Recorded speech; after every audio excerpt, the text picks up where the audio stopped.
Oxygène en 1976, Jean-Michel Jarre.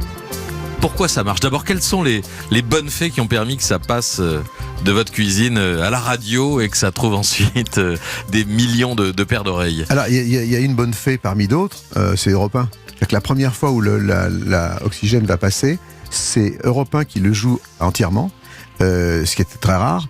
Et tout démarre. Mais ce que je voudrais dire, c'est que, en fait, cette musique qui sort en pleine période disco, période punk, qui n'a absolument aucun des éléments, comme vous le rappeliez, fait pour faire un succès, va être un succès planétaire. Mais si on revient un peu en arrière, c'est une musique au départ, la musique électronique, il ne faut pas l'oublier qu'elle est née en France, elle est née en Allemagne, en Europe continentale, elle n'a rien à voir avec le blues, le jazz, le rock, elle n'a rien à voir avec les États-Unis.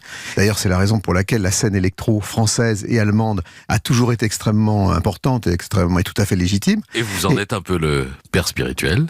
En tout cas, vous êtes l'un des référents et j'ai pu le mesurer pour la jeune génération. Voilà, et donc du coup, effectivement, étant un des premiers, puisqu'il y avait personne derrière, il y avait des chercheurs, mais j'étais persuadé depuis le départ qu'elle allait être la musique la musique du 21e siècle. J'étais absolument convaincu de ça. Et quand Oxygène sort, je pense qu'il y a tout un ensemble de choses. La musique d'abord, qui était une musique qui était liée à l'espace, liée au futur, et puis en même temps, il y a le titre, la pochette très forte de Michel Granger, cette terre écorchée d'où émerge un crâne.